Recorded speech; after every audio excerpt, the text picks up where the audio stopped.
بسم الله السلام عليكم ورحمة الله وبركاته وكم جرتنا بلوانكي أنا جاك أبدو جرتو الحمد لله أرى اللي دبي رمو رفنسا رفنسا جوجوجيك أجني ساولتي ممرمو كعدان ما هنباني كهم فيلمني أكما كجونو مالي نكلافسني مسترايزي جونو سنجرسيسو إن شاء الله aga gama video ndemne duratti warri video kana faaroo taatan subscribe gochuu hin dagatina subscribe godhaa gara maatii kiyyaa ida'amaadha mallattoo notification illee tuqaa akka video haarawaa gadhiisu hundafee sin bira dhaqqaba waan ta'eef warra madura naaf gootanii nafaana turtan ammoo galatoomaa galanni keessan guddaadha hedduu tokko na jajjabeessu jirtanii galatoomaa siniin jedha jalqabarratti rakkinni rifeensi kennanuuf dheerotuu diduu fi yookaan hundee dhaabuu buqqa'uu fi yookaan qacceedhaa caccabuu fi wanti inni walitti mammaramee nuuf filamuu diduuf rakkinni isaa tokkoffaan gogiinsa irraa kaka'e haga dandeenye tokko rifeensa kennaa akka inni hin gogne eeguudha ammarra deddeebinee jechuudha. Nama fakkeenyaaf kaleessa faayoo dhiqannee har'aa faa hin gogaa suni waanuma dhiqamee fi akka inni akkas inni jalaa gogee hin ciccinneef ammoo dafnee moisturaayizii godhuu qabna. Wanta nara moisturaayizii godhuun kun akkuma asitti argitan kana kun tiriisamii koondishinariidha. Tiriisamiin kun rifeensa hundaafiyyuu bareedaadha. Koondishinariin isin fayyadamtaniin ammoo salfeet firii ta'uu qaba. Keemikaala salfeetii ka jedhu ka of keessaa hin qabne jechuudha. Koondishinarii kana fuudhee meeshaa akkanatti godhadheeti bishaan itti godhadha jechuudha. Bishaan hin qallisa jechuudha. Koondishinarii bishaan hin qallisa karaa biraatiin. Mataa keenya keessa ammoo dura qibaatii fayyadamuu qabna. Mataa fi rifeensa addaan jira akka hin dogongorree bakka kanatti. Mataa jechuun kan rifeensa irratti biqilu yoo ta'e rifeensa ammoo ka gadi biqilu kana mataa keessa isaa qibaatii fayyadamna. Qaccee rifeensa irratti jechuu kan koondishinarii fayyadamnu. Kun sirriitti akkanatti hargufeeti rifeensa kiyya faffacaasee dibadha jechuudha. Kana ammoo koondishinarii waan ta'eef koondishinarii yoomiyyuu wayita rifeensa dhiqannullee ta'e wayitee biraa sammuu rifeensa keenyaa keessatti hin dibnu jechuudha. Buqqee rifeensa keenyaatti rifeensa dheeraa kana qofatti dibna akkanatti itti faffacaaseeti. Rifeensa kiyya harkaan addaan babbaaseeti osoo inni gogee na jalaa caccabee hin jenne akkasitti laaffisee moisturaayizii godha. Yoo ammoo meeshaa kana namni hin qabnellee yookaan fayyadamuu hin barbaannellee bishaan fuudheeti. Akkuma amma godhe kana jechuun bishaaniif koondishinarii bichaanillee bishaan jalqaba fuudheeti rifeensa kiyyatti akkana diddibeeti jechuudha.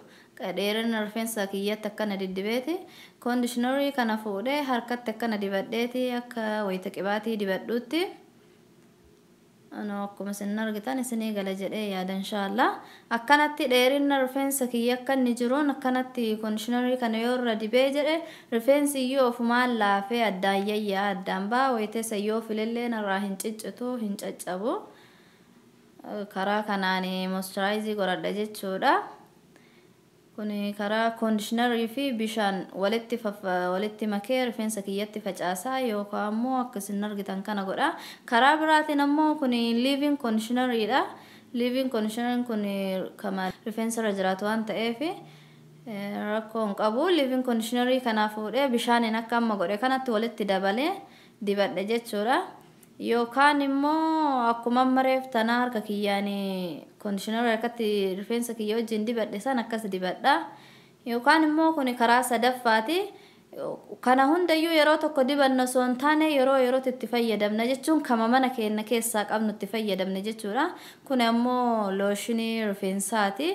Yookaan immoo qibaatii fufurdaa. Qibaatii rifeensa keessaniif ta'u fufurdaa wanta kana hundayyuu sammuu buqqee rifeensa keenyaa kan hin tuqsiisnu mataa keenyan tuqsiisnu rifeensa qofatti fayyadamnaan jechuudha. Kunoo qibaatiin kunin bireekeejii jedha rifeensa caccabuufillee hin ta'a. Moisturaayizii illee godhaa inniyyuu koondishinarii irraa ka uumame ka tolfame jechuudha. Qibaatima fufurdaa isiniif ta'u qabdaniiti qaccee rifeensa keessanii dibdanii yeroo san hin laafaa moisturaayizii ta'a jechuudha. Karaa kanaan rifeensa keenya karaa laafaadhaan laaffisnee akka inni nurraa hin caccabne goone yoo filuu barbaanne akkasitti illee fillee nu jala hin caccabu hin bubuqqa'ullee jechuudha. Gogiinsa irraallee akkanatti laaffifanna jechuudha. Kana hundayyuu ammoo yeroo takkan fayyadamnu ammallee irra deebi'ee isinitti hima. Bishaanii fi koondishinarii yeroo takka fayyadamna yoo mana keenya keessaa qabaanne hinniyyuu nu gaha. Yoo bishaaniif koondishinarii hin qabnellee bishaanii fi liiving koondishinarii fayyadamna.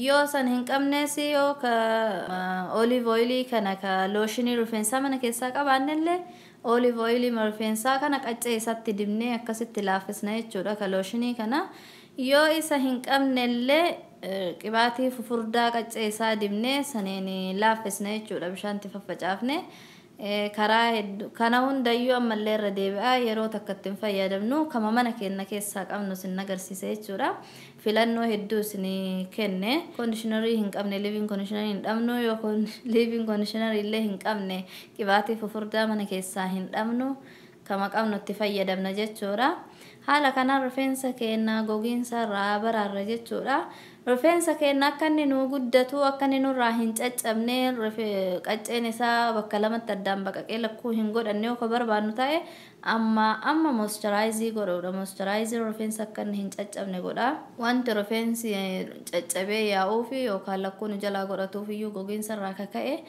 kana malee ammoo gaafii hedduu na gaafattanii qibaatii kamtu bareedaadha rifeensi kiyyanarraa caccabaa maal dibadha jettanii shaampoo gosa kam fayyadamu jettanii hedduu tokko na gaafattanii gaafii keessan bareeda haga danda'e tokko komentii jalatti isinii deebisaa jira garuu kanatu isinii ta'a kanatu bareeda jedhee isinii himuuf dura viidiyoo amma dura dabarse rifeensi keenya bakka hedduutti qoodamaa isaan keessaa kamii isaan keessaa ammoo rifeensa akkanaatii fi qibaatii kondiishinarii shampoo akkanaatu ta'a jedhee dabarsee jira viidiyoo sana osoo duuba deebitanii sirriitti dhageeffattanii rifeensi keessan kam akka addaan ta'e addaan baafattanii hedduu tokko natti tola akkanumaan lafaa ka'ee qibaatii akkanaa shampoo akkanaa fayyadamaa yoo hin jedhe ka'anaaf ta'u isiniif ta'u kanama tokkoof ta'u tokkoof hin ta'u rifeensi keenya hundiyyuu tokko waan hin ta'iniif ifaajema birriidhaan alaabituu fi rifeensuma keenyatti ifaajuu qofa ta'a of duuba deebi'aa dhageeffadhaadha obboleewwan keessanillee akka irraa fayyadamuuf sheer godhaaf isiniin jedha